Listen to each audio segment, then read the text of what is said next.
नमस्कार दोस्तों, अभी हम नेपाल के पोखरा में जिस होटल में ठहरे हैं उस होटल का नाम है होटल प्रेसिडेंट। और अभी हम अपने होटल की बालकनी से खड़े होकर पोखरा में स्थित सुंदर सुंदर पहाड़ों के प्राकृतिक दृश्यों को दिखा रहे हैं।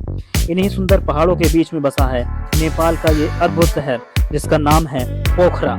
ये जो सामने आप सड़क देख रहे हैं ये आपको आगे विश्व प्रसिद्ध फेवा लेक में पहुंचा देती है, जो कि यहाँ से मात्र 300 मीटर की दूरी पर मौजूद है। हमारे होटल के सामने कुछ दुकानें एवं होटल मौजूद हैं। इन अद्भुत नज़ारों को देखते हुए मुझे ये होटल काफ़ी पसंद आया।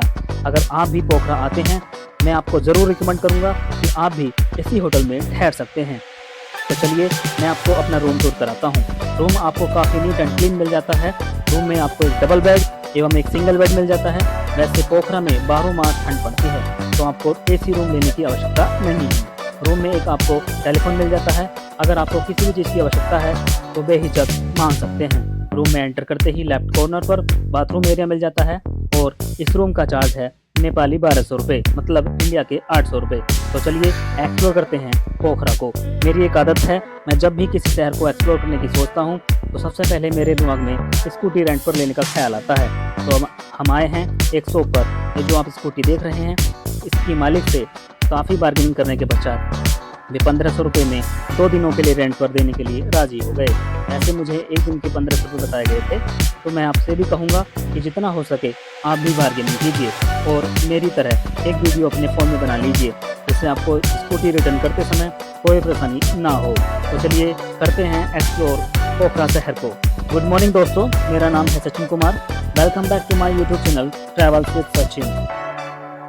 आज हम आपको पोखरा शहर में स्थित यहाँ के सुंदर सुंदर घूमने लायक स्थान, मनोरम दृश्यों एवं अन्नपूर्णा पर्वत श्रृंखला के शानदार नजारों से रूबरू कराएंगे। मेरे साथ में है मेरी धर्मपत्नी। अपनी स्कूटी पर सवार होकर इन खूबसूरत रास्तों से होते हुए सबसे पहले हम जा पहुँचते हैं हिमालयन व्यू पॉइंट, जहाँ आपको हिमालय के प्राकृतिक सौंदर्य के दर्शन होते हैं। हिमालय के इन अद्भुत नज़ारों को देखकर हमारा मन काफ़ी उत्सुक हो गया और हमें विश्वास हो गया था जितना हमने अभी तक पोखरा शहर के बारे में सुना था यह शहर उससे कहीं गुना अधिक सुंदर है। इसलिए मैं आपसे रिक्वेस्ट करता हूं कि आप हमारी पोखरा शहर की वीडियो को पूरा लास्ट तक देखिए। ये वीडियो को देखने के बाद आपको भी यकीन हो जाएगा कि पोखरा शहर वाकई में बहुत खूबसूरत है और हर किसी को अपने जीवन में एक बार नेपाल के इस शहर को ज़रूर विजिट करना चाहिए। इसके पश्चात हम आगे बढ़ जाते हैं और हमें एक ऐसा पॉइंट दिखाई देता है जहां से पहाड़ों का एवं फेवा लेक का अद्भुत संगम नजर आता है। हम अपनी स्कूटी एक साइड में लगाते हैं और इन अद्भुत दृश्यों को एंजॉय करते हैं। तीन तरफ पहाड़ों एवं एक तरफ आबादी से घिरी ये फेवा झील जग प्रसिद्ध है। जिस तरह नैनीताल में नैनी लेक मनोरम है उसी तरह पोखरा में फेवा लेक वर्ल्ड फेमस है। इसके पश्चात हम आगे बढ़ जाते हैं क्योंकि हम होटल रूम से गूगल मैप में सारंगकोट व्यू पॉइंट सर्च करके निकले थे और रास्ते में जहाँ कहीं भी अच्छे नज़ारे हमें देखने को मिलते हम वहीं पर अपनी स्कूटी को रोककर उन दृश्यों को आनंद लेने लगते हैं। और इस तरह हम पहुंच जाते हैं उस जगह जहां से सारंगकोट व्यू पॉइंट पर चढ़ने के लिए सीढ़ियों का इस्तेमाल किया जाता है। इससे पहले हम अपनी स्कूटी पार्क करते हैं और सीढ़ियों पर चढ़ना शुरू कर देते हैं। इस सीढ़ियों की संख्या लगभग 100-125 के आसपास है। जैसे जैसे हम ऊपर चढ़ते जाते हैं हमें केवल के दृश्य दिखाई देते हैं। रास्ते में हमें नेपाली लोगों के साथ साथ चीनी लोग भी दिखाई देते हैं और हम अपने कैमरे से शूट करते हुए आगे बढ़ जाते हैं। कुछ और सीढ़ियाँ चढ़ने पर हमें आगे मुर्गा मुर्गी का एक जोड़ा भी दिखाई देता है। उसके बाद चलने पर हमें सारंगकोट में घूमने हेतु दिशा निर्देशों का एक बोर्ड दिखाई देता है जिसे आप सभी को जरूर पढ़ना चाहिए। इसके बाद भगवान श्री गणेश जी की पंचमुखी छवि के दर्शन होते हैं। उनका मैं शब्दों के माध्यम से वर्णन नहीं कर सकता क्योंकि मैंने अपने जीवन में पहली बार भगवान श्री गणेश जी की पंचमुखी मूर्ति के दर्शन किए। आप भी दर्शन कीजिए और जोर से बोलिए गणपति बप्पा मोरया। सारंगकोट धाम के प्रांगण में बीचों बीच मौजूद है शिव मंदिर। सबसे पहले हम मंदिर में जाकर भगवान शिव के दर्शन करते हैं और आशीर्वाद प्राप्त करते हैं। उसके बाद बाहर आकर पूरे दृश्य को एक बार फिर से निहारते हैं। सारंगकोट शिव मंदिर, जिसे श्री कैलाशेश्वर मंदिर महादेव मंदिर भी कहा जाता है, नेपाल के पोखरा में स्थित एक बेहद खूबसूरत और आध्यात्मिक स्थान है। यह मंदिर ट्रैकिंग मार्ग और सारंगकोट व्यू पॉइंट के रास्ते में पड़ता है। इस मंदिर परिसर में 108 शिवलिंग स्थापित हैं और इन 108 शिवलिंगों को बीचों बीच एक बड़ा शिवलिंग स्थापित है। इन 108 शिवलिंगों के दर्शन करने के पश्चात हम क्या देखते हैं कि मुक्तिनाथ मंदिर की तरह इस मंदिर के प्रांगण में भी 108 पवित्र जल स्रोत बने हुए हैं। तो हम यहाँ तो नहाते तो नहीं हैं, इसलिए मेरी धर्मपत्नी ने इनका छींटा ही अपने ऊपर छिड़क लिया। और बात करें इस मंदिर की, तो यह मंदिर जो मुख्य मंदिर है पारंपरिक नेवारी शैली में बनाया गया है, जिसमें एक सुंदर शिवलिंग स्थापित है। इस मंदिर परिसर में भगवान शिव के साथ साथ 51 फीट ऊंची भव्य पंचमुखी गणेश प्रतिमा भी स्थापित है। मंदिर के रास्ते में श्रद्धालुओं के लिए आवश्यक सुविधाएं, दुकानें, टॉयलेट उपलब्ध हैं। यहाँ का शांत वातावरण ध्यान, मेडिटेशन और प्रकृति प्रेमियों के लिए एकदम सही है। सारंगकोट नेपाल के कास्की जिले में स्थित एक बेहद खूबसूरत पहाड़ी गांव और लोकप्रिय पर्यटन स्थल है। समुद्र तल से लगभग 1600 मीटर की ऊंचाई पर बसा यह स्थान पोखरा से 11 किलोमीटर दूर है। यह जगह मुख्य रूप से सूर्योदय और हिमालय के मनमोहक दृश्यों के लिए दुनिया भर में मशहूर है। यहाँ से उगते सूरज की किरणें जब अन्नपूर्णा और धौलागिरी की बर्फ से ढकी चोटी पर पड़ती हैं तो वे सोने के समान चमकने लगती हैं। यहाँ के व्यू पॉइंट से अन्नपूर्णा रेंज और धौलागिरी जैसी दुनिया की सबसे ऊंची चोटियों का 360 डिग्री पैनोरामिक नजारा दिखाई देता है। सारंगकोट से नीचे देखने पर पूरा पोखरा घाटी और फेवा लेक का अत्यंत शांत और विहंगम दृश्य दिखाई देता है। पोखरा आने वाले पर्यटकों के लिए यह एक लोकप्रिय पर्यटन स्थल है। पर्यटक पहाड़ी पर बने व्यू टावर से सूर्योदय देखने के लिए गाड़ी से ऊपर जाते हैं। आपके लिए सलाह है कि आप यहाँ सूर्योदय से कम 15 से 20 मिनट पहले पहुँचें, ताकि एक अच्छा दृश्य देखने के लिए स्थान सुनिश्चित किया जा सके। यह जगह पैराग्लाइडिंग और जिप लाइनिंग जैसी रोमांचक गतिविधियों का मुख्य केंद्र है। यह स्थान अपने पैराग्लाइडिंग लॉन्च पैड के लिए भी प्रसिद्ध है। सारंगकोट को दुनिया के सबसे पैराग्लाइडिंग स्थलों में से एक माना जाता है। पैराग्लाइडो को उड़ाने का मनोरंजक और प्रतिस्पर्धात्मक साहसिक खेल है। इसमें हल्के मुक्त उड़ने वाले पैर से छोड़े जाने वाले ग्लाइडर विमान जिसमें कोई कठोर प्राथमिक संरचना नहीं होती शामिल होती है। पायलट एक कपड़े के पंख के नीचे लटके कोकून जैसे पोज में बैठता है। पंख का आकार निलंबन रेखाओं, पंख के सामने के छिद्रों से प्रवेश करने वाली हवा के दबाव तथा बाहर की ओर बहने वाली हवा की वायु गति के बलों द्वारा बनाए रखा जाता है। इंजन का उपयोग न करने के बावजूद पैराग्लाइडर उड़ानें कई घंटे तक चल सकती हैं और कई सैकड़ों किलोमीटर की दूरी तय कर सकती हैं। हालांकि 1 से 5 घंटे की उड़ान और कुछ दसियों किलोमीटर की दूरी तय करना अधिक सामान्य है। लिफ्ट के स्रोतों के कुशल दोहन से पायलट ऊंचाई हासिल कर सकता है, अक्सर कुछ हजार मीटर की ऊंचाई तक चढ़ सकता है। ये देखिए, आप देख रहे हैं कुछ नेपाली महिलाओं का डांस, जो कि यहाँ पर मंदिर में अपने भावपूर्ण दृश्य के साथ नृत्य कर रही हैं। अब बात करते हैं कि मंदिर तक कैसे पहुँचें। तो उसके लिए आप पोखरा शहर से सारंगकोट के लिए गाड़ी या टैक्सी द्वारा जा सकते हैं। मंदिर तक पहुंचने के लिए आप छोटी पैदल यात्रा हाइकिंग का आनंद ले सकते हैं या फिर लिफ्ट या केबल कार का उपयोग कर सकते हैं। अब हम मंदिर से बाहर आ गए हैं। ये मंदिर का मुख्य प्रवेश द्वार है। हम सीढ़ियां उतरकर नीचे जा रहे हैं, जहां हमने अपनी स्कूटी पार्क की थी। तो एक बार फिर से बोलिए, गणपति बप्पा मोरया। हमारा अगला गंतव्य स्थल है विंध्यवासिनी टेम्पल। हमने गूगल सर्च कर लिया है विंध्यवासिनी मंदिर। सीढ़ियाँ चढ़ने उतरने में हमें थोड़ी थकान जरूर महसूस हुई, लेकिन जैसे ही हम वहाँ से निकले और हम सुंदर वादियों को देखा तो हमारी थकान गायब हो गई और हम इन नज़ारों को देखते हुए पहुँच जाते हैं पोखरा के प्रसिद्ध विंध्यवासिनी मंदिर के प्रवेश द्वार पर।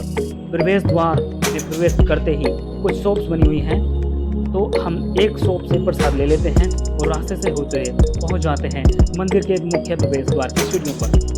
मंदिर के प्रांगण तक पहुंचने के लिए आपको 50 सीढ़ियों को चढ़कर जाना होता है। सीढ़ियों के बाईं और तरफ काफी सुंदर ग्रीनरी समिति द्वारा लगाई गई है। तो हम कुछ सीढ़ियाँ चढ़ने के बाद रुककर अपने लड्डू गोपाल के साथ फोटोशूट करते हैं, जो कि प्रसाद की टोकरी के साथ काफी सुंदर लग रहे थे।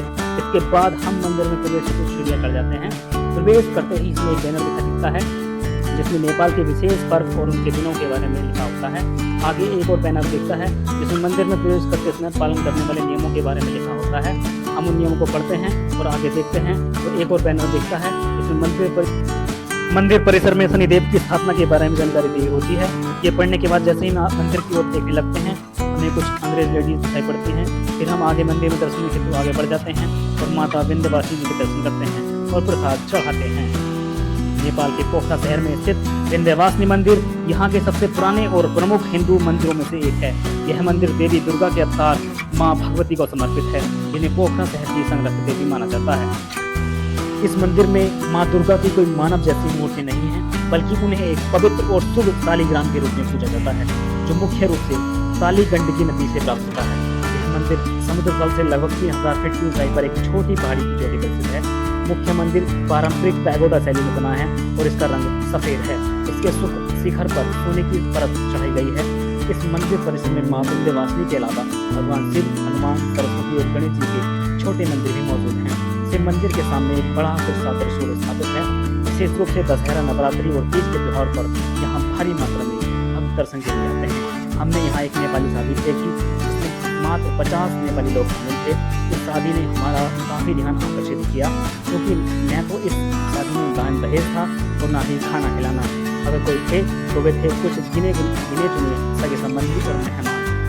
दूल्हे ने दुल्हन को सभी के सामने एक बुके दिया और भगवान को साक्षी मानकर दुल्हन दूल्हे की जीवन साथी हो गई। इस मंदिर के ठीक सामने लाल कलर के 3 मंदिर एक साथ बने हुए हैं, जिनमें श्री लक्ष्मी नारायण मंदिर, श्री राधा कृष्ण मंदिर एवं श्री राम सीता मंदिर बने हुए हैं। मंदिर की वास्तुकला में लकड़ी की नक्काशीदार सजावट और धातु के काम का बेहतरीन मिश्रण है। इसके मजबूत पिलर्स और मंडप मुख्य रूप से पत्थरों और नक्काशीदार लकड़ी के खंभों पर टिके हुए हैं, जो नेपाली और भारतीय स्थापत्य कला का सुंदर मेल प्रदर्शित करते हैं। इस मंदिर का इतिहास लगभग 250 वर्ष पुराना है। इन सब मंदिरों के दर्शन करने के पश्चात हम बाहर की ओर आ जाते हैं तो देखते हैं कि लेफ्ट कॉर्नर पर एक पॉइंट बना हुआ था, जिससे आप पूरे पोखरा शहर और सुंदर सुंदर पहाड़ों को देख सकते हैं। हम उस पॉइंट से कुछ फोटो को शूट करते हैं और वहां से सीढ़ियों से होते हुए मंदिर पर। हिंदू शास्त्र श्रीमद् भागवत पुराण के अनुसार जब कंस ने देवकी की 8वीं संतान भगवान श्री कृष्ण को मारना चाहा, तब माता योगमाया ने स्वयं प्रकट होकर कंस को धोखा दिया था और विंध्य पर्वत पर निवास करने चली गई थी। इसी रूप में वे विंध्यवासिनी कहलाई। स्थानीय लोगों के अनुसार नेपाल के कास्की राजा के उस समय के राजा सिद्धिनारायण शाह ने इस मंदिर का निर्माण कराया था। बाहर मंदिर समिति द्वारा एक खूबसूरत मैदान बनाया गया है और बैठने की काफी सुविधा है। अगर आप थक जाते हैं और आराम करना चाहते हैं तो यहाँ विश्राम कर सकते हैं। सीढ़ी से उतरते ही बाईं ओर बौद्धों हेतु धर्म संघ बुद्ध विहार बना हुआ है। यदि आप बौद्ध धर्म से ताल्लुक रखते हैं तो यहाँ आप घूमना चाहते हैं और घूम सकते हैं। अगर आप कुछ शॉपिंग करना चाहते हैं तो यहाँ कुछ दुकानें बनी हुई हैं, आप शॉपिंग कर सकते हैं। इसके बाद गलियारे से होते हुए हम पहुँच जाते हैं जहाँ हमने अपनी स्कूटी पार्क की थी और चल देते हैं अपने अगले पड़ाव की ओर, जो कि सेती नदी गॉर्ज है। सबसे पहले लेते हैं इसमें प्रवेश टिकट, जो कि 60 रुपये नेपाली रुपये में मिलता है। टिकट लेने के पश्चात हम एक सुंदर पार्क से होते हुए सेती नदी की सुरंग के पास पहुँच जाते हैं। और पोखरा के नजदीक रहने वाली सेती नदी का क्या कहना। आश्चर्य इस बात का है कि इस नदी का सारा पानी दूधिया रंग का है। मैंने हाथ से जरा पानी उठाकर देखा तो साफ था, लेकिन नदी का पानी सफेद, शायद पानी में चूना पत्थर घुले होने के कारण ऐसा था। नेपाल का सेती नदी गॉर्ज अपने आप में एक अनोखा प्राकृतिक और भूवैज्ञानिक चमत्कार है। यह गॉर्ज सदियों से बहते हुए पानी के कटाव का परिणाम है, जो चूना पत्थर लाइमस्टोन की चट्टानों को काटकर बना है।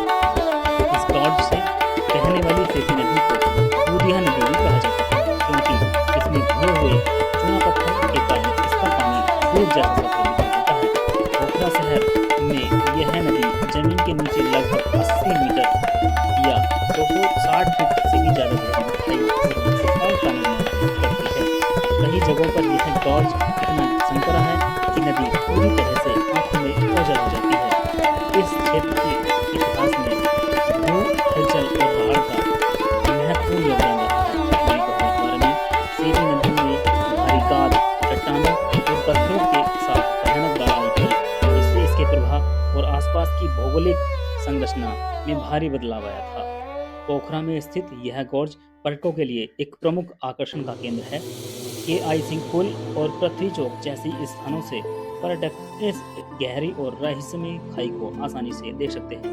ये इसका टिकट काउंटर है, जाके आपसे टिकट ले सकते हैं। और हम इससे बाहर जा रहे हैं। यह स्थान मुख्य सड़क पर ही स्थित है। यह इसका मेन गेट है और अब हमारा अगला पड़ाव है पार्ट केव अर्थात चमगादड़ गुफा। इस समय हम चमगादड़ गुफा के प्रवेश द्वार पर मौजूद हैं। सही, तो चलते हैं। इसके अंदर सबसे पहले लेते हैं इसका टिकट। मैं आपको बता दूं कि इसका जो टिकट है वह है 80 रुपये नेपाली रुपये पर पर्सन। यह पोखरा में स्थित one of the most popular tourist destination है। और ये हम देखो टिकट ले लिया है, आपको टिकट दिखाते हैं। ये इस तरह का टिकट है, इसमें ऊपर सार लिखा है। सार देशों के लिए इसका किराया मात्र 80 रुपये नेपाली पर्सन रखा गया है। यहाँ पर सबसे पहले हमें जो एक बैठा था उसने हमें एक टॉर्च दिया, क्योंकि जो अंदर गुफा है चमकदड़ गुफा, उसमें काफ़ी अंधेरा रहता है।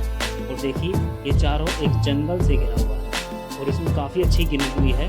इतने सारे गमले पौधे लगे हुए हैं और बीच में ये कमल का फूल खिला हुआ है जो आपको नीचे दिखाई दे रहा है ये सामने।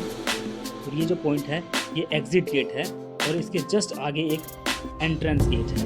तो चलिए हम चलते हैं, सीढ़ी से होते हुए नीचे जा रहे हैं और सामने आप देख रहे हैं मेरी मिसेज जा रही हैं एंट्रेंस गेट की ओर।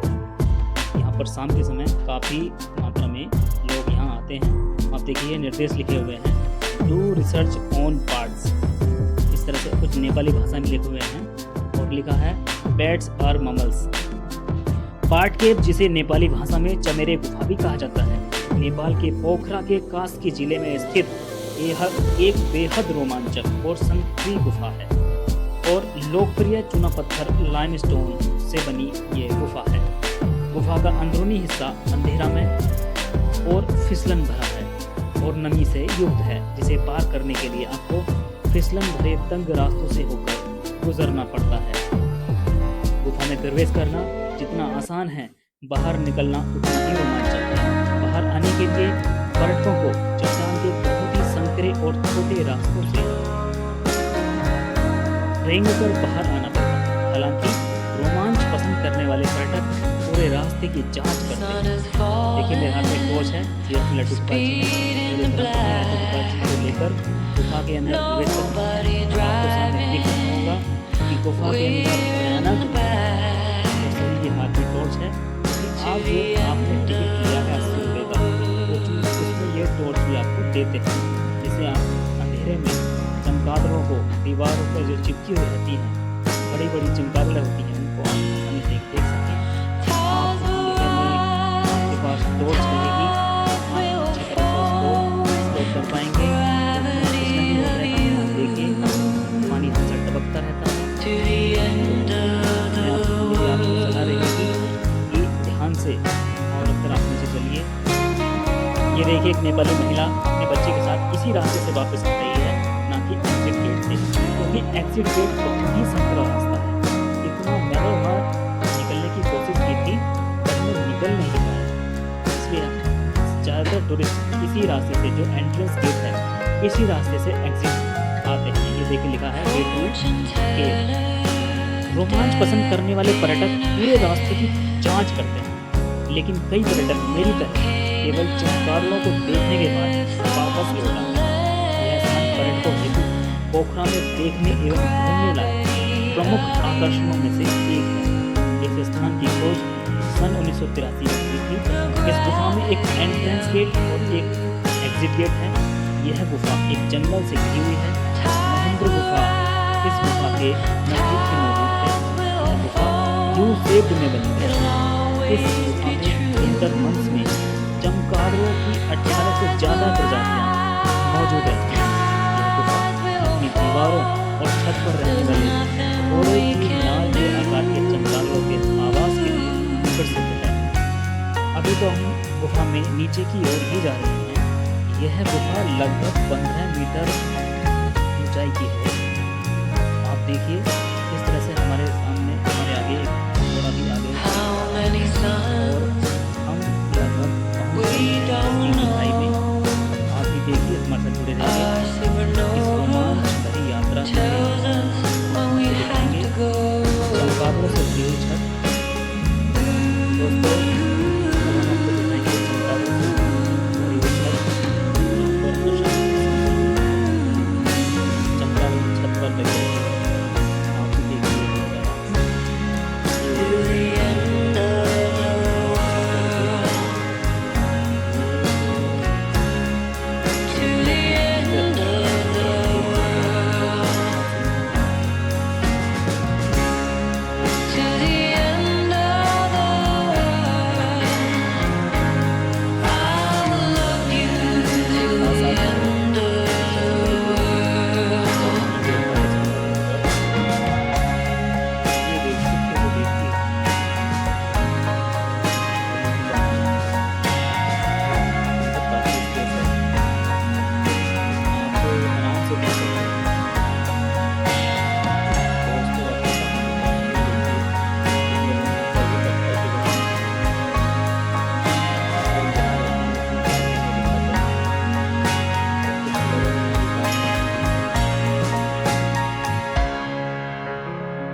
हाथ में लड्डू गोपाल।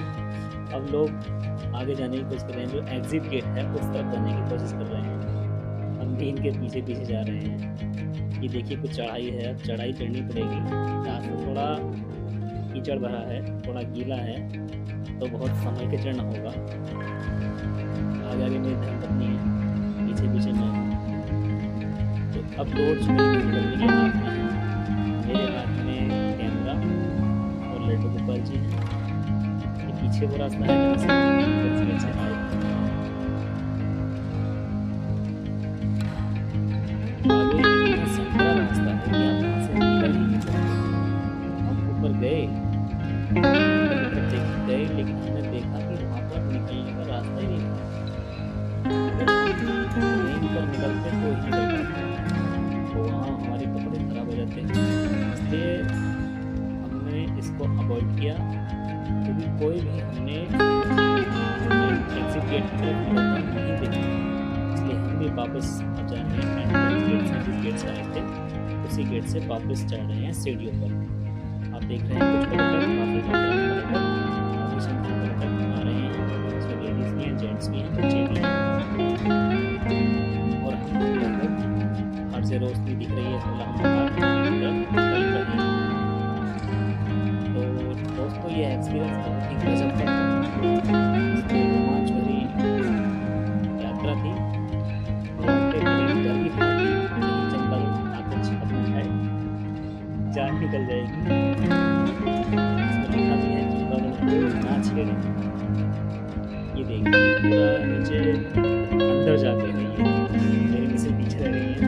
मैं तो इसके ऊपर जल्दी से आप पर आ गया। वो जो हाथ में टॉर्च लिए खड़ी है वो मेरी धर्मपत्नी है। ज़्यादातर लोग यहाँ पर शाम के समय, शाम के वक्त में यहाँ घूमने के लिए आते हैं। देखिए इस तरह से गुफा बनी हुई है। सामने वो थोड़ा आराम कर रही है, वो इतनी थक गई है। एग्जिट गेट की तरफ काफी चढ़ गए थे। और सबसे बड़ी बात क्या कि कोई और था भी नहीं, कोई नहीं बचा था, सारे पर्यटक बाहर निकल चुके थे। मैं मेरी धर्मपत्नी थी, हम इतने डर चुके थे कि हमारे बैग में नहीं वापस जाए। इसलिए मेरी धर्मपत्नी बात कर वापस रोने की तरफ ही चल रहे थे, ऐसे ही बाहर निकल गए। ऐसे करना चालू किया, Speed in the black, डर गई थी। nobody driving, एक्सपीरियंस बहुत we're in the back अगर यहाँ आते हैं तो to the end of the world.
नहीं मानते हैं।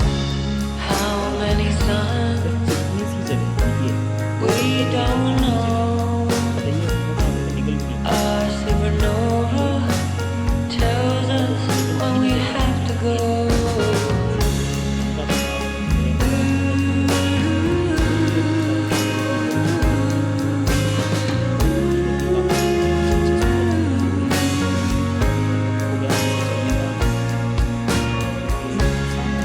To the end of the world.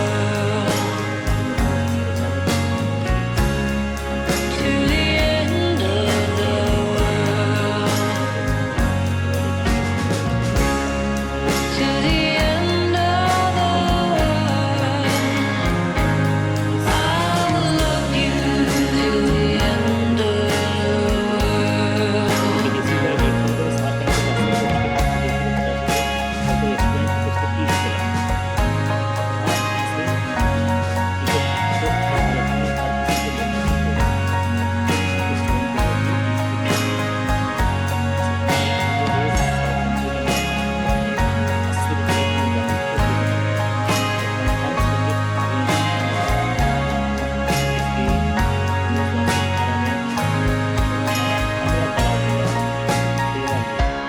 इससे पहले हम चलेंगे अपने होटल रूम में।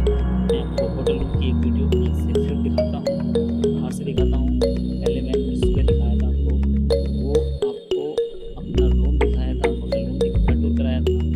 बट अब मैं आपको अपना बाहर से होटल दिखाऊंगा, होटल प्रेसिडेंट। तो इसे करते हैं विदा।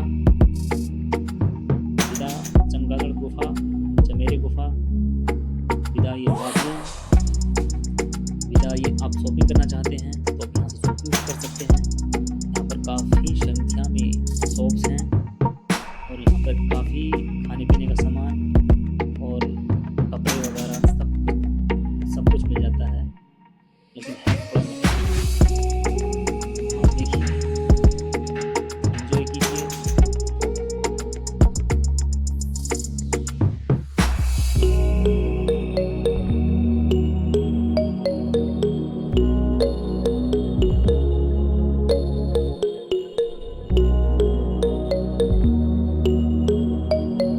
ठीक है, हम यहाँ से चल देते हैं। रास्ते में पास में यहाँ एक महिंद्रा के प्रतीक है, आप चाहे तो वहाँ भी विजिट कर सकते हैं।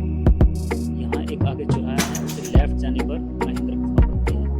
बट मैंने सोचा ये महिंद्रा गुफा भी इसकी तरह ही होगी, तो मेरी धर्मपत्नी ने मना कर दिया और हम आ गए अपने होटल। ये देखिए, ये है हमारा होटल, होटल प्रेसिडेंट। 3 फ्लोर बने हुए हैं, ग्राउंड फ्लोर, फर्स्ट फ्लोर और सेकंड फ्लोर। हमारा जो रूम है वो फर्स्ट फ्लोर पे है। ये इसका एंट्रेंस गेट है और इसकी दीवार पर लिखा है होटल प्रेसिडेंट पोखरा। यहाँ नंबर लिखे हुए हैं, आप नंबर से आप देख सकते हैं, बुक कर सकते हैं। ये इसका एंट्रेंस गेट है। यहाँ थोड़ी पार्किंग की व्यवस्था है, मैंने अपनी स्कूटी ही पार्क की थी। और गेट में प्रवेश करते ही लेफ्ट कॉर्नर पर आपको मिल जाता है भगवान शिव का छोटा सा मंदिर। और यहाँ है लॉबी, आप यहाँ पे कर सकते हैं। सामने है जहाँ पर होटल चालू करवाई जाती है। और ये है, ये सामने लेडीज खड़ी है। ये वो है होटल की मालकिन और मेरी मैसेज से बात कर रही है। और ये देखिए, मैं ऊपर चढ़ रहा हूँ सीढ़ियों पे, सामने शीशा लगा हुआ था, मैंने वहाँ से अपना शूट किया और मैं आ गया हूँ अपने रूम की तरफ। यहाँ पर रूम काफ़ी अच्छे हैं, नीट एंड क्लीन है और ज़्यादा महंगी भी नहीं है। फ्रेश होने के बाद मैं आ गया हूँ अब पोखरा डिज्नीलैंड। यह बहुत ही अच्छी जगह है, बहुत ही बच्चों के लिए बहुत ही अच्छी है। यहाँ पर झूले, रेल और यहाँ सामने एक बुद्धा की स्टैचू लगी है और एक ओम के आकार का एक डिज़ाइन बना हुआ है। और वहाँ पे हमने फोटो खिंचवाया और हम यहाँ पे डिज्नीलैंड से होते हुए जा रहे हैं फेवा लेक की तरफ, क्योंकि यहाँ से फेवा लेक पास पड़ता है। आगे से रास्ता था, हम वहाँ भी जा सकते थे, लेकिन यहाँ से हम डिज्नीलैंड से निकल कर आ गए हैं फेवा लेक की सड़क पर। फेवा लेक एक अद्भुत झील है, पोखरा शहर की नेपाल देश की दूसरी सबसे बड़ी झील है। देखिए नज़ारा, इसका जल, यह झील स्कीइंग के लिए बहुत फेमस है। तो शाम को यहाँ बहुत ही रोमांचकारी एवं मनोरम दृश्य देखने को मिलते हैं। आनंद लीजिए और आप भी घूमिए हमारे साथ। फेवा झील या इसे फेवा ताल भी कहते हैं। फेवा झील या फेवा लेक नेपाल के खूबसूरत पर्यटन शहर पोखरा में स्थित देश की दूसरी सबसे बड़ी और सबसे लोकप्रिय झील है। यह करीब 5.7 वर्ग किलोमीटर के क्षेत्र में फैली हुई है और हिमालय की अन्नपूर्णा पर्वतमाला के आश्चर्यजनक नज़ारों से घिरी हुई है। झील के बीचों बीच एक टापू पर एक प्रसिद्ध 2 मंजिला हिंदू मंदिर स्थित है, जिसे ताल बराही मंदिर कहा जाता है, जहां पहुंचने के लिए नाव का इस्तेमाल किया जाता है। झील का पानी इतना शांत और साफ होता है कि इसमें बर्फ से ढके सफ़ेद पहाड़ों की सुंदर परछाई दिखाई देती है। यह जगह पर्यटकों के लिए बोटिंग, मछली पकड़ने और कायाकिंग के लिए जानी जाती है। झील के उत्तर पूर्वी किनारे का यह इलाका अपने रेस्टोरेंट, कैफे और यात्री जीवन के लिए प्रसिद्ध है। ये जो आप मैप देख रहे हैं, ये फेवा लेक को कवर करने वाला और उसकी भूमि को यूज़ करने वाला मैप। ये सामने जो आप पुल देख रहे हैं, इस पुल पर हमने काफ़ी एंजॉय किया। ये पुल जो है ये फेवा लेक में जाकर मिल रहा है और यहाँ पर विदेशी नागरिक काफ़ी मात्रा में, काफ़ी संख्या में घूमने आते हैं। जो आप सामने देख रहे हैं, अंग्रेज और हर देशों के लोग, शाम का समय हो गया था और सनसेट होने वाला था, तो हमने भी एक जगह को देखा कि यहाँ काफ़ी संख्या में लोग फेवा लेक के किनारे बैठे हुए हैं और एंजॉय कर रहे हैं और ढलते सूरज की तरफ देख रहे हैं। क्या खूबसूरत नज़ारा है। आप भी देखिए कि सामने झील है और लोग कायाकिंग कर रहे हैं, कुछ बोटिंग कर रहे हैं और सामने पहाड़ हैं और सूरज पहाड़ों के पीछे छिपने जा रहा है। ये एक अंग्रेज वहाँ से बैठे हैं, हमें यहाँ पर खाली जगह दिखी तो हम भी यहाँ बैठ गए और हमें बाद में पता चला कि इनके पास वायलिन भी है और ये सज्जन बहुत ही अच्छे महापुरुष थे। महापुरुष इसलिए कहना क्योंकि हमारे रिक्वेस्ट पर उन्होंने हमें वायलिन भी बजाया और मैंने कहा कि मैं शूट कर लूँ, तो मुझे शूट करने भी दिया। बाद में मैं यहाँ एक दुकान पर आया, यहाँ पर कहा जाता है कि यहाँ पे फास्ट फूड मिलता है, जो फास्ट फूड होते हैं सब। तो ये ओम टपरी है जो जहाँ मोमोज और सॉस फेमस है। यहाँ 100 रुपये में प्लेट मिलती है मोमोज की और बर्गर की 120 की प्लेट मिलती है। 40 रुपये में सॉसेज मिलते हैं पर स्टिक। और एक यहाँ अलग चीज़ है कॉम्बो, अपने यहाँ जो चाउमीन होती है उसे कॉम्बो कहा जाता है और उसकी प्लेट मिलती है 120 की। तो मैंने मेरे मिसेस को मोमोज खाने थे, तो मैंने मोमोज पैक कराए और पहुँच गया मोमोज लेकर अपनी मिसेस के पास, क्योंकि फेवा लेक के किनारे बैठी थी। और देखिए क्या शानदार व्यू है। कुछ लोग कायाकिंग करने के लिए तैयार हैं, कुछ कर रहे हैं और सूरज अपनी धीमी की अवस्था में। Sun is falling, मैं फेवा लेक के speed in the black. नीचे से Nobody driving. परछाई पड़ रही है सूरज We're in the back इस to the end of the sunset होने वाला है, वो एंजॉय कर रहे हैं। हम देखेंगे वहाँ तक जहाँ तक भी इसका लास्ट छोर है, वहाँ किनारे किनारे लोग बैठे हुए हैं और इस नज़ारे को Tides will rise, tides will Phewa lake का शांत जल fall. Gravity of you संगीत करता हुआ to the end of the और world. पत्थरों के पीछे छिपने वाला सूरज, तीनों ही अपने आप में अद्भुत हैं। तो ये देखिए हमारी रिक्वेस्ट पर इन्होंने वीडियो करके पहुँच रहे हैं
अपने memory Our supernova tells us when we have to go.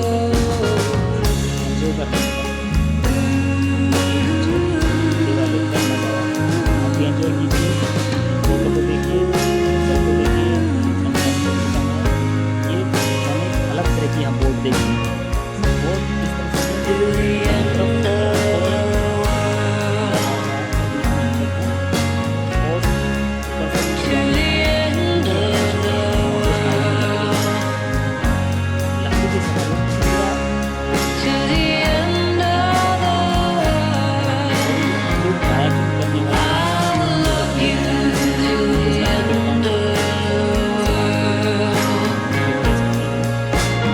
कुछ काउंटर बने हुए हैं, कुछ वैसे दलाल करते रहते हैं। आप उनके जो भी आप कायाकिंग या विजिट कर सकते हैं। अगर शाम को वक्त हो गया है, शाम का अद्भुत नज़ारे को देखने के लिए रास्ते में शाम का जो नज़ारा होता है वो एक तरह से गोवा की याद दिलाता है। जिस तरह से गोवा में एक रात का मस्त नज़ारा है, उसी तरह से मैं ये देखिए। और शाम को हमें सेवा लेक में हम चल उधर वापस जा रहे थे तो हमने देखा कि एक छोटा सा सांप भी था। तो ऐसा नहीं है कि खतरनाक नहीं है, आप कायाकिंग कीजिए, बोटिंग कीजिए, पर अपनी सेफ्टी का ध्यान जरूर रखिए। पोखरा की एक प्रमुख पहचान फेवा झील या फेवा ताल नेपाल की दूसरी सबसे बड़ी झील है। झील के उत्तर पूर्वी हिस्से इसे लेक साइड के नाम से भी जाना जाता है। में हाल के वर्षों में काफी व्यावसायिक विकास हुआ है और अब यह होटलों और रेस्टोरेंट की कतारों के साथ एक चहल पहल वाला पर्यटन स्थल बन गया है। इससे यात्रियों को झील के किनारे तक आसानी से पहुंच मिलती है, जहां वे नौका विहार या बस आराम से दिन बिताने आते हैं। साफ आसमान वाले मौसम में झील के निर्मल जल में अन्नपूर्णा पर्वतों का प्रतिबिंब भी देखा जा सकता है। सामने देखिए आप एक होटल में किस तरह से सिंगिंग का एंजॉय किया जा रहा है। यहाँ लोग बार मजे करने आते हैं। पोखरा शहर भारत के गोवा से कम नहीं है किसी भी तरह। यहाँ पर हर तरह का एंजॉयमेंट है। देश विदेश से लोग यहाँ सिर्फ पैसे खर्च करने, एंजॉय करने के लिए आते हैं। एक मस्ती भरी लाइफ है। पोखरा एक ऐसा शहर है जो काठमांडू जैसा व्यस्त नहीं है, बिल्कुल शांत है, लेकिन यहाँ की शाम बड़ी ही निराली है। और जैसे ही थोड़ा और अंधेरा हुआ, गलियारे बड़े बड़े रंग बिरंगे रोशनियों से भर उठे और मुझे तो लगभग गोवा की ही याद आ रही थी। यहाँ देखिए एक सेल्फी पॉइंट बना हुआ है और यहाँ पर आप टिकट ले सकते हैं इसका। और आप देखिए किस तरह से रात की चकाचौंध में ये पोखरा शहर जगमगा रहा है।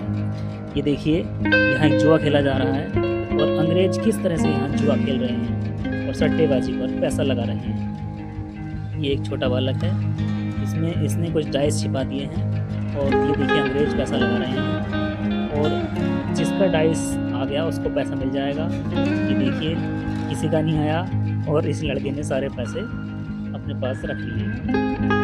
देखिए हर तरह का एंजॉयमेंट आपको यहाँ मिलेगा और लोग बार बस एंजॉय करने आते हैं। ये देखिए सामने व्यक्ति को, ये फिर से एक लड़की है, ये फिर से पैसा लगा रही है। आप भी देखिए और एंजॉय कीजिए।